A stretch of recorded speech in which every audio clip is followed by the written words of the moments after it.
வணக்கம். கோதி மீடியா என்கிற இந்த வார்த்தைக்கான அர்த்தம் என்ன? இந்த நாட்டில் இருக்கக்கூடிய ஊடக சுதந்திரம் எந்த அளவில் சரிந்திருக்கிறது, கண்ட்ரோல் செய்யப்பட்டிருக்கிறது? இந்த நாட்டில் இருக்கக்கூடிய அரசாங்கங்கள் எந்த அளவில் மீடியாவை தனக்கு பயன்படுத்தி வருகிறார்கள், மக்களுடைய குரலை அடக்கி வருகிறார்கள்? எந்த அரசியல் கட்சிகள் இந்த நாட்டு மக்களை ஏமாற்றி வருகிறார்களோ அவர்களுக்கு துணையாக போகக்கூடிய இந்த மீடியாவை திருத்த வேண்டுமா, திருத்தக்கூடாதா? எந்த அளவில் இவிஎம் மீது கேள்விகள் இருக்கிறதோ, எந்த அளவில் எஸ்ஐஆர் மீது கேள்விகள் இருக்கிறதோ, எந்த அளவில் ஸ்கூல் டீக் கரோ என்கிற ஒரு மூவ்மெண்ட் தொடங்கப்பட்டிருக்கிறது. இங்கே நாடு முழுவதும் பார்த்தீர்கள்னா அரசு பள்ளிக்கூடங்களை சீரமைப்போம் என்கிற ஒரு மிகப்பெரிய போராட்டம் வெடித்திருக்கிறது. ராஜஸ்தான், உத்தரப்பிரதேஷ், மத்திய பிரதேஷ் போன்ற அரசாங்கங்கள் இனி சிஜேபியாக இருக்கட்டும் அல்ல யாராக இருக்கட்டும் எந்த அரசு பள்ளிக்கூடத்தையும் போய் ரெக்கார்ட் செய்யக்கூடாது. அங்கே இருக்கக்கூடிய இஷ்யூஸ்களை, பிரச்சனைகளை உலகத்திற்கு முன்பு எடுத்து காட்டக்கூடாது. நேற்று பீகாரில் அதற்கான இன்னொரு விளைவு நடந்தது. என்ன? மத்திய உணவு திட்ட வழியாக கிடைக்கக்கூடிய சாப்பாட்டை பீகாரில் இருக்கக்கூடிய குழந்தைகள் அப்படியே கீழே நாளியில் கரைத்து விட்டார்கள். ஏன்னா அவ்வளோ கேவலமாக இருக்கு. எத்தனை நாட்களுக்கு தான் இந்த கெட்டுப்போன உணவை சாப்பிட முடியும் என்கிற அந்த கேள்வி. நாடு முழுவதும் ஜென்ஜி ஒரு பக்கம், ஜென் அல்ஃபா ஒரு பக்கம். ஆனால் இந்த அனைத்து நபர்களுடைய கேள்விகளை, குரலை எழுப்பக்கூடிய மெயின் ஸ்ட்ரீம் மீடியா உறங்கிக் கொண்டிருக்கிறது. மெயின் ஸ்ட்ரீம் மீடியாவை சீரமைக்க போகிறோம் என்கிற ஒரு சேலஞ்சை எதிர்க்கட்சிகள், ராகுல் காந்தி, இது போன்ற பல்வேறு நபர்கள் கையில் எடுத்திருக்கிறார்கள். 26 ஆண்டுகளாக ஒரு பத்திரிகையாளராக நான் வேலை பார்த்து கொண்டிருக்கிறேன். 26 ஆண்டுகளில் மெஜாரிட்டி நான் மெயின் ஸ்ட்ரீம் மீடியாவில் வேலை பார்த்திருக்கிறேன்.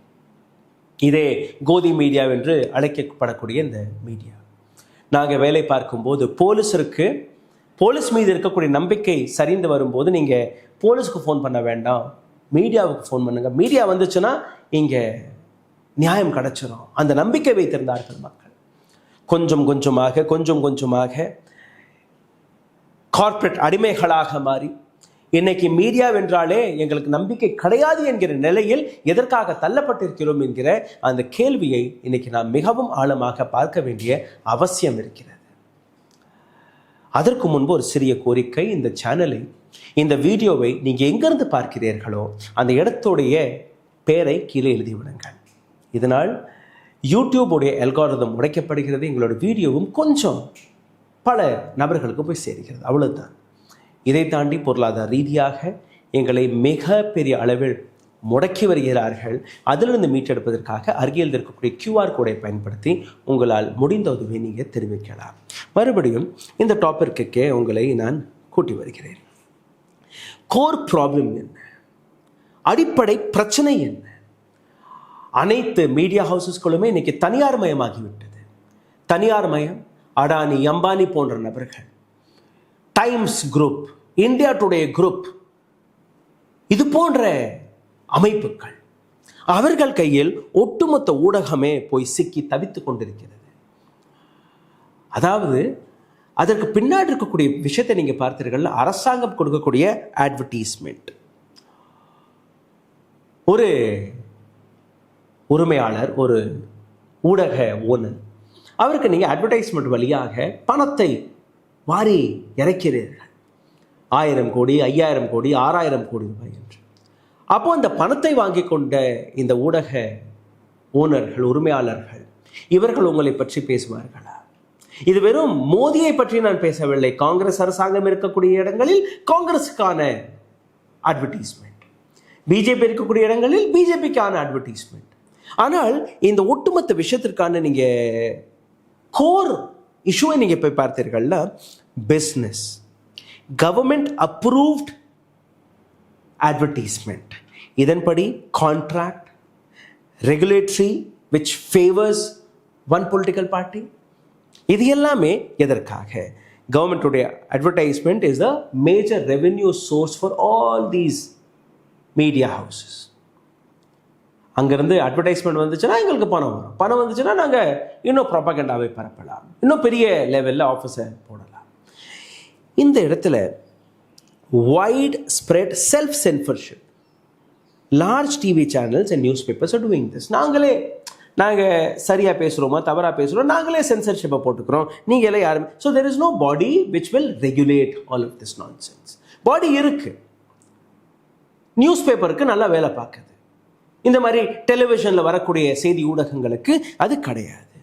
ஸோ கவர்மெண்ட் அட்வர்டைஸ்மெண்ட்டை வாங்கி அரசாங்கத்தை நீங்கள் தட்டி கேட்பீர்களா என்கிறது கேள்வியை தான் ஜந்தர் மந்தரை அவர்கள் பாய்காட் செய்தார்கள். விவசாய போராட்டத்தை பாய்காட் செய்தார்கள். இந்த சின்ன சின்ன குழந்தைகளுடைய பிரச்சனைகளை கூட அவர்கள் எடுத்து வைக்க திராணி இல்லாமல் இருக்கிறார்கள். அப்போ எப்படி இந்த நாட்டில் ஊடக சுதந்திரம் இருக்கும்? அதனால் தான் படிப்படியாக நாம் சரிந்து இன்னைக்கு 157வது ரேங்கில் வந்து விட்டோம். லீகல் பிரஷர் அதுவும் இருக்கு. ஒரு ஊடகம் அரசாங்கத்தை பற்றி தவறாக எழுதிவிட்டாலே போதும், அடுத்த நிமிடம் அவர்கள் மீது ED, CBI, tax raids, UAPA போன்ற வழக்குகள் இதெல்லாம் போட்டு அவர்களை முடக்குகிறார்கள். இண்டிபெண்டன்ட் ஜேர்னலிஸ்ட், எங்கள் போன்ற பத்திரிகையாளர்கள், நாங்கள் தைரியமாக ஒரு விஷயத்தை எடுத்து வைத்தோம் என்றால் எங்கள் மீது UAPA போன்ற வழக்கு, தீவிரவாதிகள் மீது போடக்கூடிய வழக்கு. சத்தீக் கொப்பன் உங்களுக்கு ஞாபகத்தில் இருக்கும். உத்தரப்பிரதேசத்தில் ஒரு ரேப் இன்சிடென்ட் நடந்தது. அதை கவர் செய்ய போன ஒரு கேரளாவை சார்ந்த பத்திரிகையாளர், அவர் மீது ஊடக ஒரு பத்திரிகை சுதந்திரம் எப்படி நசுக்கப்பட்டதுன்னு நீங்க பார்க்க வேண்டும். அவர் மீது வழக்கை போட்டு கிட்டத்தட்ட 3 ஆண்டுகள் அவர் சிறையில் இருந்தார். அதுக்கப்புறம் அவர் எங்கன்னே யாருக்கும் தெரியல. பிகாஸ் அவ்வளவுதான், குடும்பம் அப்படியே சீரழிஞ்சு போச்சு. கஷ்டப்பட்டு எப்படியோ வெளில வந்திருக்காரு. எத்தனையோ பாண்ட் எல்லாம் கையெழுத்து கூட தான் வெளியில் வந்திருக்காரு. எத்தனை பத்திரிகையாளர்கள் கொல்லப்படுகிறார்கள். இதை பற்றி நீங்க பார்க்கணும், இதை பற்றி நீங்க பார்க்கக்கூடாது, இதை பற்றி நீங்க பேசணும், இதை பற்றி நீங்க பேசக்கூடாது, இதை பற்றி எழுதணும், இதை பற்றி நீங்க எழுதக்கூடாது. So the government is regulating us. Where is the freedom there? டெமோக்ரஸியுடைய 4வது தூண் legislative, executive, judiciary and media, press. அப்போ இந்த ஊடகத்தோடைய வேலை என்ன? நாட்டில் நடக்கக்கூடிய ஒவ்வொரு விஷயத்தையும் கண்காணித்து நீங்க சரியாக இந்த நாட்டை நடத்துகிறீர்களா இல்லையா, மக்களுடைய குரலாய் ஒலிக்கக்கூடிய ஊடகம் இன்னைக்கு அரசாங்கத்துடன் கைகோர்த்து இன்னைக்கு வியாபாரம் பேசிக் கொண்டிருக்கிறது. ஜுடிஷியரி அனைத்தையுமே தட்டி கேட்டு கண்ட்ரோலில் கொண்டு வரக்கூடிய judiciary, supreme court, high court, அதுவும் இன்னைக்கு ஒரு அரசியல் கட்சிக்காக வேலை பார்க்க தொடங்கிவிட்டது. நீதிபதிகளை தேர்வு செய்தார்களா? இந்த நாட்டில் 50% மேல பெண்கள் தான் இருக்கிறார்கள். சரி, பெண்களுடைய ரெப்ரசன்டேஷன் இருக்கணுமா இல்லையா நீதிமன்றங்களில்? அது 0. OBC, SC, ST இந்த வர்க்கத்தில் 0. அப்போ உங்களுக்கு தேவையான நபர்களை மட்டும் தான் நீங்க நீதிமன்றங்களில் கொண்டு வருவீர்களா? கேள்வி கேட்டால் நீங்க தேச துரோகி, தேச விரோதிகள். சரி, ஓனர்ஷிப் இஸ் ஒன். அட்வர்டைஸ்மெண்ட்டுடைய லீவரேஜ் கிடைக்கிறது இல்லையா? அட்வர்டைஸ்மெண்ட் எப்படி இல்லாமல் உங்களுக்கு வருது போகுது. அது இப்போ இந்த அட்வர்டைஸ்மெண்ட் அதில் தடை போட்டோம் என்றால் என்ன நடக்கும்? தடை போட்ட உடனேயே அவர்களுடைய வருமானம் குறைஞ்சிடும். வருமானம் குறைஞ்சிருச்சுன்னா அவர்களால் அந்த ஊடகத்தை நடத்த முடியாது. உதாரணத்துக்கு நீங்கள் பாருங்க, இப்போ ஒரு 3 நாட்களுக்கு முன்பு சித்தார்த் வரதராஜன் அவர்கள் சென்னைக்கு வந்திருந்தார். த வயருடைய ஃபவுண்டர். நானும் அவரும் சும்மா உட்காந்து பேசிட்டு இருக்கும்போது அவர்கிட்ட கேட்கிறார், ராகுல் உங்களுக்கு நல்லா போகுதா? இப்படியோ கஷ்டப்பட்டு நாங்கள் ஓட்டிடுறோம் சார். சரி, எவ்வளோ, என்ன உங்களுடைய வருமானம்? ஒரு 4-5 லட்சம் வந்துடுமா? ஏன்னா என்னோட வியூஸ் எல்லாம் பார்த்து அவர் கேட்குறாரு. இல்லை சார், கஷ்டப்பட்டு ஒரு $1000 வந்துடுது, 1 லட்சம் ரூபா வந்துடுது. என்னுடைய செலவு 3-4 லட்சம் ரூபா குறைஞ்சபட்சம். அதை எப்படி நீங்கள் மேட்ச் பண்ணுறீங்க? நாங்கள் டொனேஷன் வாங்குகிறோம். எந்த அரசியல் கட்சிக்கும் நாங்கள் போகிறதில்ல, எந்த கார்பரேட்டும் நாங்கள் போகிறதில்ல. தனியாக நான் ஒரு சின்ன சின்ன அசைன்மெண்ட்ஸ் எடுக்கிறேன். மற்ற ஊடகங்களுக்கு நான் கட்டுரைகளை எழுதி கொடுக்குறேன், இந்த ரிப்போர்ட்ஸ்களை தயார் செய்து கொடுக்குறேன். அங்கேருந்து கொஞ்சம் வருது. மற்ற சின்ன சின்ன வழியாக எனக்கு வரக்கூடிய பணத்தை வைத்து ஒரே ஒரு அட்வர்டைஸர் தான் இருக்கிறார் எங்களுடைய சேனலுக்கு. தொடர்ந்து ஒரு 7-8 மாதமாக அவர் தான் கொடுத்துட்ருக்காரு. அவர்கிட்ட இருந்து ஒரு சிறிய தொகை, அந்த தொகையும் பெருசாலாம் இல்லை, ஒரு 30,000 rupees to be very honest. டிரான்ஸ்பரண்டாக இருக்கக்கூடிய இந்த விஷயம் அங்கேருந்து வருது. இப்படி பண்ணி பட் கஷ்டப்பட்டு நாங்கள் நடத்துகிறோம். உங்களுக்கு எப்படி போகுது சார்? ராகுல், எங்களுக்கு 40 லட்சம் ரூபாய் செலவாகுது மாதம். பெரிய ஊடகம்னு பெயராக இருக்கும். 10 லட்சம் ரூபாய் யூடியூப் வழியாக வருது, நோ டவுட். மீதம் இருப்பது சப்ஸ்கிரிப்ஷன் வழியாக, எங்களுடைய வெப்சைட் வழியாக ஒரு 20 லட்சம் ரூபாய் நாங்கள் திரட்டுறோம். கடைசியாக அந்த 10 லட்சம் ரூபாய் மீதம் இருக்கு இல்லையா, அதை திரட்டுவதற்காக மேல் மூச்சு கீழ் மூச்சு வாங்கிடுறோம் நாங்கள். அங்கேருந்து ஒரு 20,000, இங்கேருந்து ஒரு 10,000, அங்கேருந்து ஒரு 1 லட்சம் ரூபாய், அங்கேருந்து ஒரு 50,000 ரூபாய், அப்படி நாங்கள் வாங்கி இந்த சேனலை நடத்துகிறோம். ஸோ த ரூஸ்டர் நியூஸாக இருக்கட்டும், த வயராக இருக்கட்டும், நாங்கள் சேனல் பார்ட்னர், இந்தியா டுடே குரூப்புடன் சேனல் பார்ட்னர். அங்கேருந்து ஃபைனான்ஷியல் சப்போர்ட்டெல்லாம் எதுவும் கிடையாது, பட் வி ஒர்க் வித் அந்த மாதிரியான ஒரு அட்ஜஸ்ட்மெண்ட். நாட்டில் இருக்கக்கூடிய மெஜாரிட்டி ஆஃப் நியூஸ் சேனலுடைய நிலை இதுதான். இண்டிபெண்டன்ட் நியூஸ் சேனலுடைய நிலை இதுதான் உண்மை. ஸோ இண்டிபெண்டன்ட் ஜேர்னலிசம் இவர்களால் ஒரு மாற்றத்தை கொண்டு வர முடியுமா?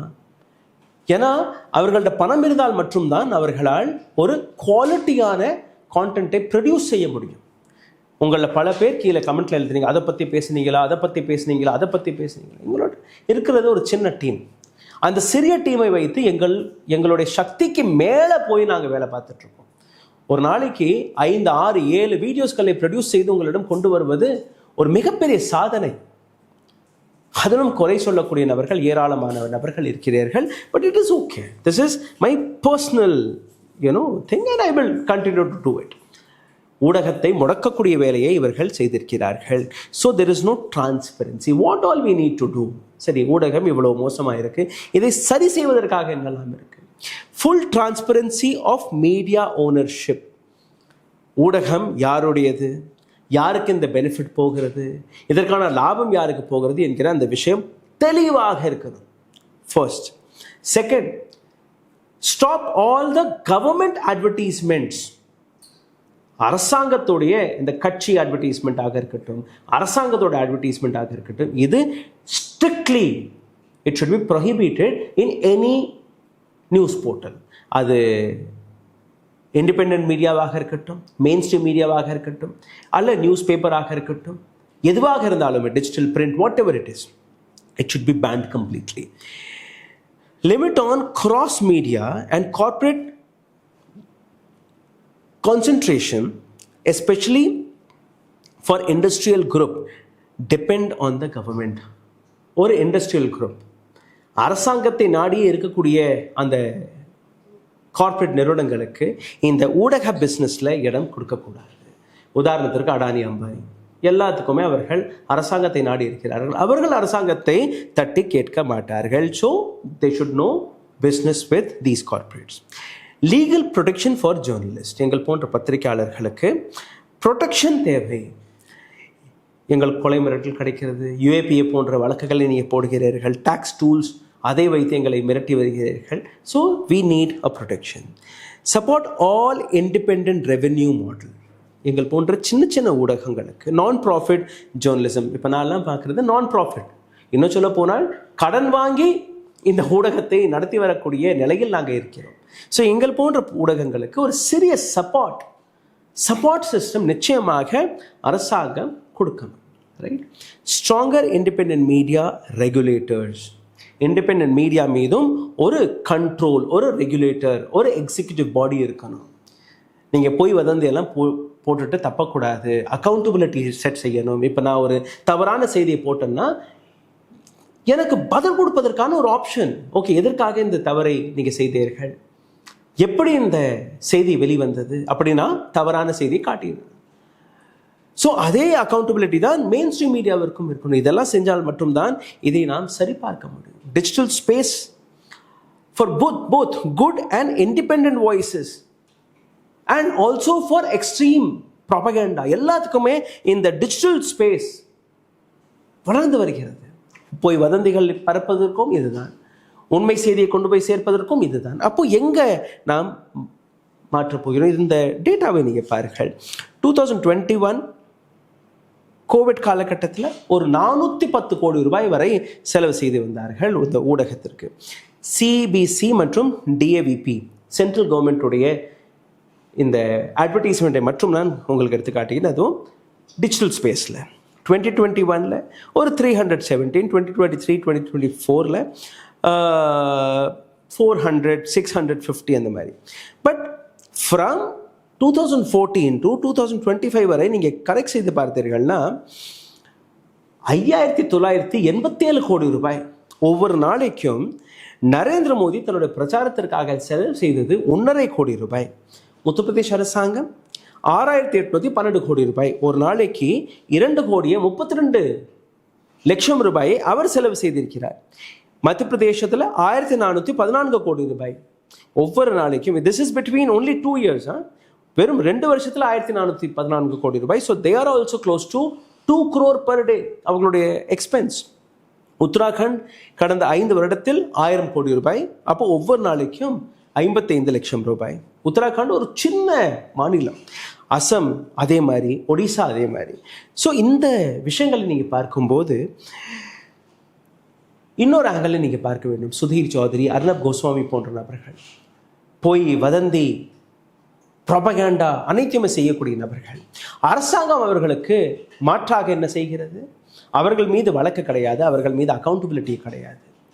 அவர்களுக்கு Z+X ரகமான அந்த செக்யூரிட்டி எல்லாம் கொடுத்து வருகிறது. அதாவது ஒரு அரசியல்வாதிக்கு கூட கிடைக்காத ஒரு மிகப்பெரிய செக்யூரிட்டி சிஸ்டமை அவர்களுக்கு கொடுத்து வருகிறார்கள். அவர்களுக்கு பணம் கிடைக்கிறது, பதவி கிடைக்கிறது, எல்லாமே கிடைக்கிறது.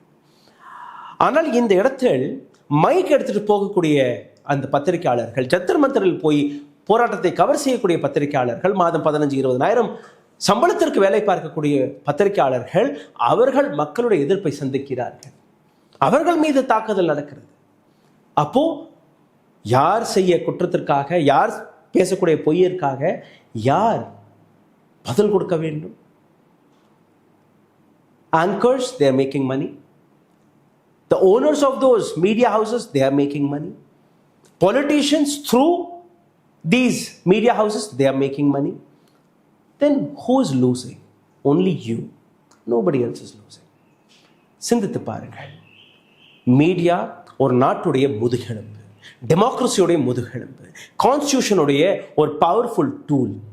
அதையே இவர்கள் சிதைத்து விட்டார்கள். அதை மறுபடியும் கட்டமைப்பதற்காக ஏராளமான மாற்றங்கள் தேவைப்படுகிறது. அந்த மாற்றங்கள் உங்களால் தான் முடியும், உங்களுடைய கேள்வியால் தான் முடியும். அதனால் உங்களுடைய கேள்விகளை தொடர்ந்து கேளுங்கள். உங்களுடைய கமெண்ட்ஸ் வழியாக, உங்களுடைய வாய்ஸ் வழியாக இந்த கேள்வி வளர்ந்து கொண்டே இருக்கட்டும். இந்த வீடியோவை பகிருங்கள். உங்களுடைய கேள்விகளை, கருத்துக்களை கீழே கமெண்ட் பாக்ஸில் எழுதுங்கள். இந்த வீடியோவை பகிர்வதற்காக லைக், ஷேர், சப்ஸ்கிரைப் பட்டனை தட்டுங்கள். அதையும் தாண்டி இந்த ஊடகத்தை சப்போர்ட் செய்ய நினைக்கக்கூடிய நபர்கள் அருகில் இருக்கக்கூடிய QR கோடை பயன்படுத்தி உங்களால் முடிந்த உதவியை தெரிவிக்கலாம். நன்றி, வணக்கம். ஊடகம் கார்ப்பரேட் அரசியல்வாதிகளின் கைப்பாவையாக, அடிமைகளாக இருந்தது போதும். இனி சாட்டை எடுத்து சுழற்றும் நேரம் வந்துவிட்டது. ஊடகம் பொதுமக்களாகிய உங்களுக்காக, உங்களாலேயே இயக்கப்பட வேண்டும். ஊடக சுதந்திரத்திற்காக உங்களின் பங்களிப்பை இன்றே அளித்திடுங்கள். ஓ, அப்ப அந்த மிஸ்டர் அண்ட் மிஸ்ஸஸ் பெர்ஃபெக்ட் உண்மையிலேயே வர்த். நரம்பு தளர்ச்சியிலிருந்து விடுபட்டு உடம்பு ஒரு புது வீரிய பெற மா நேச்சுரல்ஸோட மிஸ்டர் பெர்ஃபெக்ட்டை யூஸ் பண்ணுங்க.